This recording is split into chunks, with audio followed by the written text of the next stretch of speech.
శ్రీమాత్రే నమః. నరక చతుర్దశి నాడు ఈ ప్రదేశంలో దీపం వెలిగిస్తే నరక హింసల నుండి విముక్తి పొందుతారట. నరక చతుర్దశి 5 రోజుల దీపావళి పండుగ ధన్తేరస్ రోజున జరుగుతుంది. మరుసటి రోజు చౌటి దీపావళిగా జరుపుకుంటారు. దీనినే నరక చతుర్దశి అని కూడా అంటారు. జ్యోతిష్య శాస్త్రం ప్రకారం ఈసారి నరక చతుర్దశి చాలా ప్రత్యేకంగా పరిగణించబడుతుంది. శాస్త్రాల ప్రకారం ఈ రోజున యమదేవుడిని పూజిస్తారు. దాని వెనుక ఒక పురాణం ఉంది. ఈరోజు తేదీ, ప్రాముఖ్యత గురించి ఇప్పుడు ఈ వీడియోలో చూసి వివరంగా తెలుసుకుందాం. అంతకంటే ముందు ఈ వీడియో కనుక మీకు నచ్చినట్టయితే లైక్ చేయండి, షేర్ చేయండి.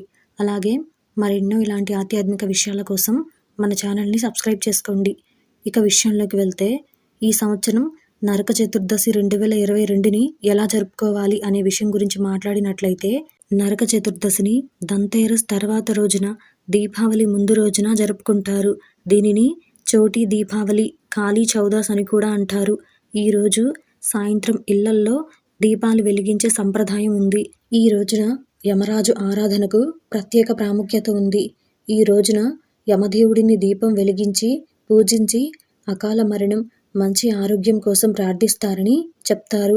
ఇక అలాగే నరక చతుర్దశి 2022 శుభ సమయాల గురించి మాట్లాడినట్లయితే, హిందూ క్యాలెండర్ ప్రకారం కార్తీక చతుర్దశి తిథి 23వ తారీఖు అక్టోబర్ నెల 2022వ సంవత్సరమున సాయంత్రం 6 గంటల 3 నిమిషాలకు ప్రారంభమై 24వ తేదీన సాయంత్రం 5 గంటల 27 నిమిషాలకు ముగుస్తుంది.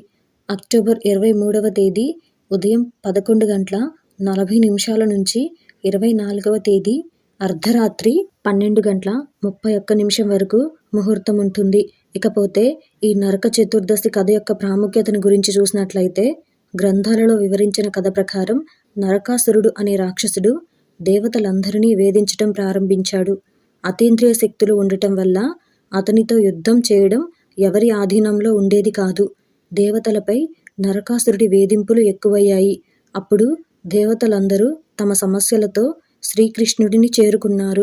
ఆ దేవతలను చూసిన శ్రీకృష్ణుడు వారికి సహాయం చేయడానికి అంగీకరించాడు.